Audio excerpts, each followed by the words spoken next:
حیات الصحابہ، نبی کریم صلی اللہ علیہ وسلم کی پیروی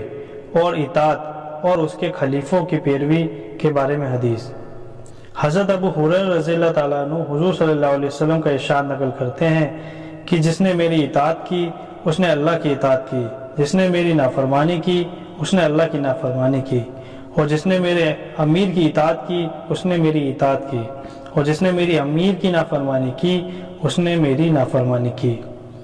حضرت ابو ہریرہ رضی اللہ تعالیٰ عنہ حضور اقدس صلی اللہ علیہ وسلم کا ارشاد نقل کرتے ہیں کہ میری ساری امت جنت میں داخل ہوگی، لیکن جو انکار کرے گا وہ جنت میں داخل نہیں ہوگا۔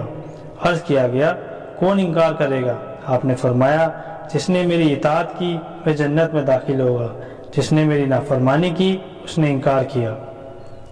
حضرت جابر رضی اللہ تعالیٰ عنہ ارشاد فرماتے ہیں کہ کچھ فرشتے نبی کریم صلی اللہ علیہ وسلم کے پاس آئے اور آپ سو رہے تھے۔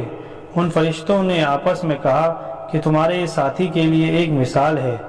اس مثال کو بیان کرو۔ کچھ فرشتوں نے کہا یہ سو رہے ہیں، کچھ فرشتوں نے کہا ان کی آنکھیں سوتی ہیں اور دل جاگتا رہتا ہے۔ تو فرشتوں نے کہا ان کی مثال اس آدمی جیسی ہے جس نے ایک گھر بنایا اور اس گھر میں کھانے کی ایک دعوت کا انتظام کیا، ایک بلانے والے کو بھیجا تو جس نے اس بلانے والے کی بات مانی وہ گھر میں داخل ہوا اور اس دعوت میں سے کھایا، اور جس نے اس بلانے والے کی بات نہیں مانی نہ وہ گھر میں داخل ہوا نہ اس دعوت میں سے کچھ کھایا۔ پھر فرشتوں نے کہا اس مثال کا مطلب ان کے سامنے بیان کرو تاکہ یہ سمجھ جائیں۔ اس پر فرشتوں نے کہا کہ یہ تو سو رہے ہیں، کچھ نے کہا کہ ان کی آنکھیں سوتی ہیں، دل جاگتا ہے۔ تب فرشتوں نے یہ مطلب بیان کیا کہ وہ جنت گھر ہے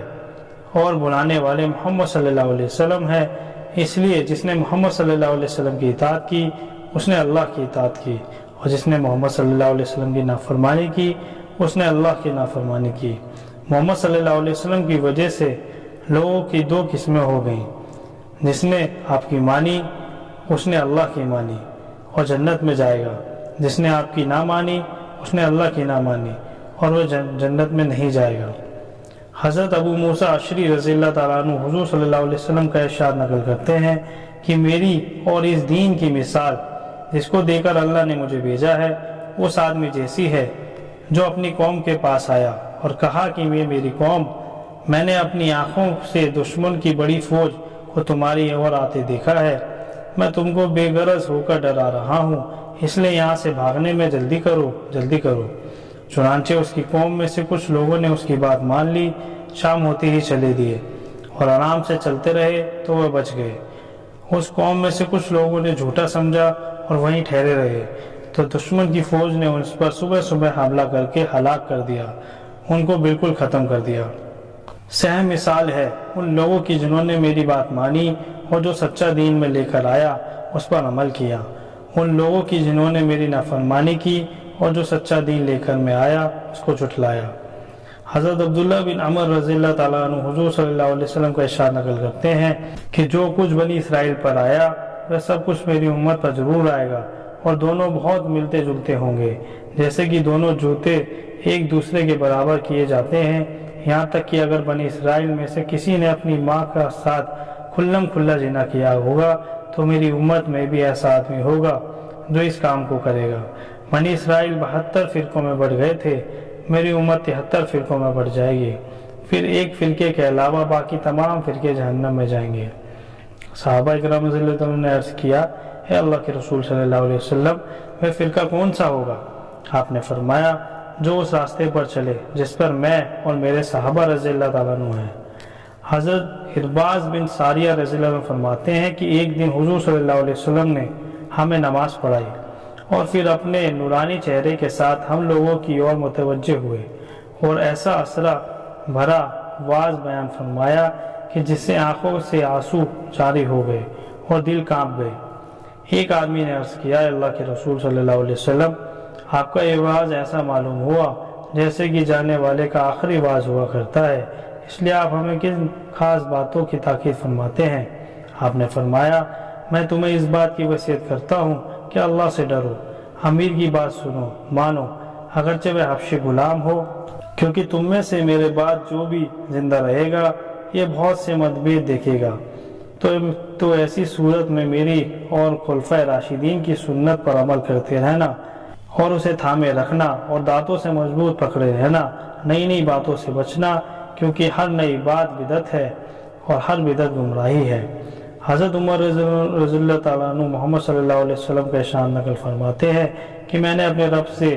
اپنے بعد صحابہ رضی اللہ عنہ سے ہونے والے متبھیدوں کے بارے میں پوچھا۔ اللہ نے میرے پاس وحی بھیجی، ہے محمد آپ کے صحابہ میرے نزدیک آسمان کے ستاروں کی طرح ہیں، ہر ستارے میں نور، لیکن کچھ ستارے دوسرے سے زیادہ روشن ہیں۔ جب صحابہ کی کسی اور کی رائے کے بارے میں الگ الگ ہو جائے تو جو آدمی ان میں سے کسی ایک کی رائے پر عمل کر لے گا وہ میرے نزدیک ہدایت پر ہے۔ اور آپ نے فرمایا میرے صحابہ ستاروں کی طرح ہے، جس کی بھی پیروی کرو گے ہدایت پا جاؤ گے۔ حضرت حذیفہ رضی اللہ تعالیٰ عنہ رسول اللہ صلی اللہ علیہ وسلم کا ارشاد نقل فرماتے ہیں کہ مجھے معلوم نہیں ہے کہ میں تم میں کتنی مدت تک رہوں گا۔ حضرت ابوبکر رضی اللہ تعالیٰ عنہ حضرت عمر اور کی اور اشارہ کرتے ہوئے فرمایا میرے بعد ان دونوں کی پیروی کرنا اور عمار کی سیرت اپناؤ، اور ابن مسعود تمہیں جو بھی بتائے اسے سچا مانو۔ حضرت بلال بن حارث مزنی رضی اللہ عنہ حضور صلی اللہ علیہ وسلم کا ارشاد نقل فرماتے ہیں کہ اس نے میرے بعد میری کسی مٹی ہوئی سنت کو زندہ کیا تو جتنے لوگ اس پر عمل کریں گے ان سب کے برابر اسے بدلہ ملے گا، اور اس سے ان لوگوں کے بدلے میں کوئی بھی کمی نہیں آئے گی۔ جس نے گمراہی کا کوئی ایسا طریقہ ایجاد کیا جس سے اللہ اور اللہ کے رسول کبھی راضی نہیں ہو سکتے، تو جتنے لوگ اس طریقے پر عمل کریں گے ان سب کے برابر اسے گناہ ہوگا، اور اس سے ان لوگوں کے گناہ میں کوئی کمی نہیں ہوگی۔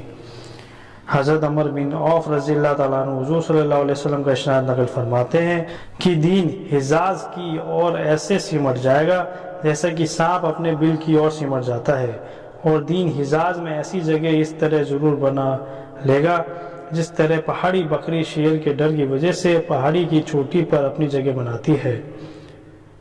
دین شروع میں اجنبی تھا، بہت جلد پھر پہلے کی طرح اجنبی ہو جائے گا، اس لیے ان لوگوں کے لیے خوشخبری ہے جن کو دین کی وجہ سے اجنبی سمجھا جائے۔ وہ لوگ ہیں جو میرے بعد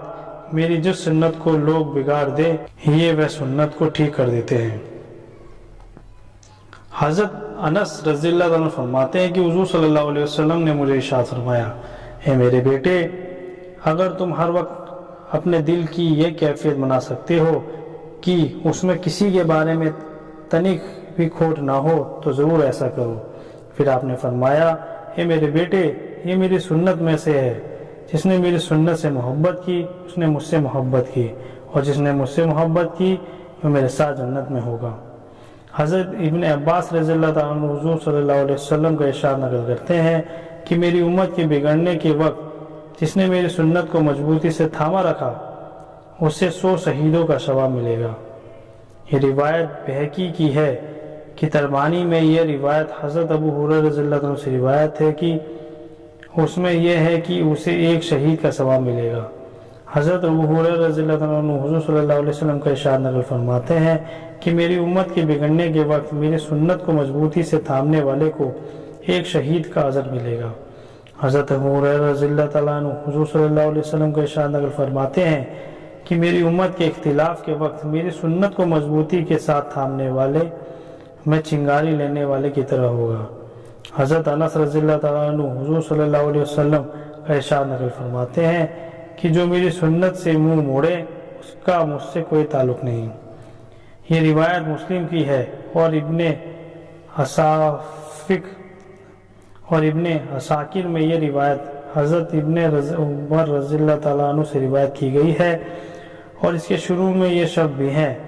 کہ جس نے میری سنت پر عمل کیا اس کا مجھ سے تعلق ہے۔ حضرت عائشہ رضی اللہ تعالیٰ عنہ حضور صلی اللہ علیہ وسلم کا ارشاد نقل فرماتے ہیں کہ جس نے میری سنت کو مضبوطی سے تھاما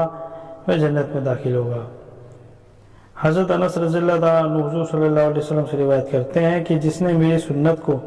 زندہ کیا اس نے مجھ سے محبت کی، اور اس نے محبت کی اور میرے ساتھ جنت میں ہوگا۔